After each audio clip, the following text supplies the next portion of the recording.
Hello मैत्रिणींनो, आज आपण बघणार आहोत घरगुती पद्धतीमध्ये डोसा कसा बनवायचा आणि तो क्रिस्पी होण्यासाठी काय काय करायचं. तर मी तुम्हाला स्टेप बाय स्टेप रेसिपी दाखवते. तर त्याच्यामध्ये मी काय काय साहित्य वापरणार आहे ते स्टेप बाय स्टेप तुम्हाला सांगते. ही उडदाची डाळ आहे 1 वाटी. मी प्लेटमध्ये घेतलं आहे, प्लेटचं मेजरमेंट घेतलं आहे. हा साधा तांदूळ आहे, तुम्ही कोणताही घेऊ शकता, रोजच्या वापरातला, अगदी रेशनचासुद्धा घेऊ शकता. फक्त तो स्वच्छ करून घ्यायचा आहे. आणि हा उकडा तांदूळ आहे, हा महत्त्वाचा आहे त्याच्यामध्ये. या उकड्या तांदळामुळे जे आपलं बॅटर आहे डोशाचं, इडलीचं, ते एकदम फ्लफी होतं. तर त्यासाठी मी उकडा तांदूळ स्पेशल आणला आहे. तुम्ही साध्या रेशनच्या तांदळाचे बनवले तरी फ्लफी होऊ शकतात, फक्त मेजरमेंट चुकलं नाही पाहिजे. तर मी उकडा तांदूळ वापरते आहे. पहिली गोष्ट म्हणजे उडदाची डाळ ज्या प्रमाणात घेतले त्याच सेम मेजरमेंटमध्ये दोन्ही पद्धतीचे तांदूळ मी घेतले आहेत. तुम्ही जर एकाच पद्धतीचे तांदूळ घेणार असाल तर उडदाच्या डाळीच्या डबल प्रमाणात फक्त घ्यायचे आहेत. आता हा साधावाला तांदूळ जो आहे तुकडा बासमती, तो मी घेतला आहे. तुम्ही वाडा कोलम घेऊ शकता, रेशनचा घेऊ शकता, किंवा बाकी कोणता असेल तो सुद्धा घेऊ शकता. फक्त तांदूळ नवीन नाही पाहिजे, नाहीतर मग चिकट होतं पीठ, फ्लफी लवकर होत नाही. तर मी उकडा तांदूळ आणि साधा तांदूळ 1-1 वाटी घेतलं आहे. तुम्ही डिशने घेत असाल 1-1 डिश घ्या, म्हणजे 2 झाले, 2 वाट्या किंवा 2 डिश. आणि मग त्याच्या अर्ध्या प्रमाणात म्हणजे 1 वाटी उडदाची डाळ. आता हे तिन्ही साहित्य एकत्र करून स्वच्छ 2-3 वेळा धुवून घ्यायचे आहे. खडे वगैरे असतील तर आधीच ते वेगळे करून घ्यायचे आहेत. आता हे मी 2 ते 3 वेळा आहे ना हलक्या हाताने एकदम धुवून घेते. जास्त असं चोळून वगैरे धुत बसायचं नाही, वरवर असं 2 ते 3 वेळा स्वच्छ धुवून घ्यायचं. त्याच्यामध्ये काय कोंडा वगैरे असेल किंवा बाकी काय घाण असेल ती वरती येते आणि अस्वच्छ पाणी जे आहे ते त्याच्यातून निघून जातं.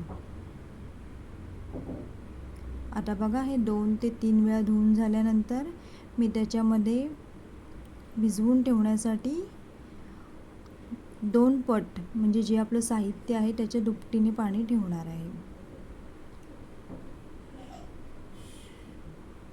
तर इथे आता माझं हे 2 वेळा धुवून झालेलं आहे. आता तिसऱ्यांदा झाल्यानंतर मी त्याच्यामध्ये पाणी ॲड करणार आहे.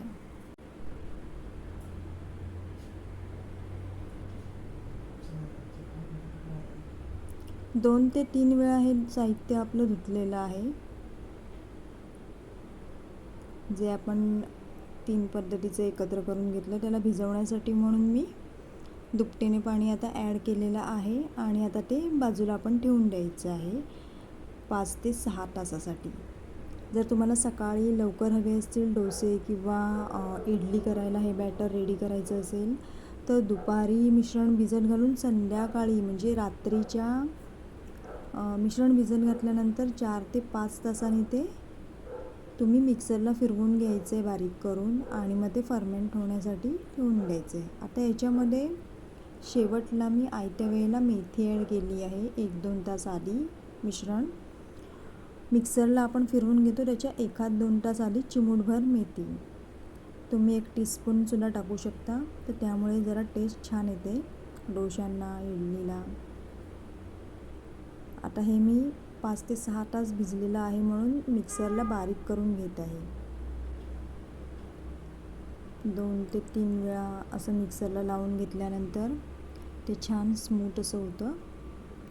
आणि ते बॅटर जे आहे ते फ्लफी होण्यासाठी हे 4 ते 5 तास तसंच ठेवून द्यायचं आहे. आता बघा, बॅटरमध्ये मी जास्त पाणी नाही ॲड केलं आहे, जे आहे त्याच्यामधलं पाणी तेच वापरून मी बारीक केलेलं आहे. कारण तुम्हाला जर इडली याची बनवायची असेल तर असं बॅटर लागतं, आणि जर याच बॅटरपासून डोसे बनवायचे असतील तर मात्र याच्यामध्ये तुम्हाला अर्धा ते पाऊण ग्लास पाणी ॲड करावं लागतं. पण ते कधी, ज्या वेळेला तुम्ही ते बनवणार आहात त्यावेळेला. ना सोडा ना इनो, फक्त हे स्टेप बाय स्टेप तुम्ही टिप्स महत्त्वाचे फॉलो करा. तुमच्या या मिश्रणामध्ये तुम्हाला काही ॲड करायची गरज नाही आहे. तुमचं डोसा आणि इडली एकदम फ्लफी होणारच. फक्त टाईम आणि ते मिक्सरला लावून घ्यायची पद्धत आणि आदल्या दिवशी भिजत ठेवताना त्याच्यामध्ये एक इन्ग्रेडियंट्स ॲड करायचं आहे, ते म्हणजे साखर. ज्यावेळेला आदल्या दिवशी रात्री तुम्ही हे मिक्सरला लावता त्यावेळेला भिजत ठेवताना म्हणजे ते फ्लफी होण्यासाठी आपण 4 ते 5 तास जी वाट बघतो त्याच्यामध्ये साखर 1 चमचा ॲड करायची आहे, म्हणजे ते छान फुलून येतं. आणि ज्या वेळेला तुम्ही डोसे बनवणार तेव्हाच मीठ ॲड करायचं आहे. ठीक आहे. अशा पद्धतीने आपले डोसे जे आहेत सर्व ते बनवून झालेले आहेत, एकदम क्रिस्पी.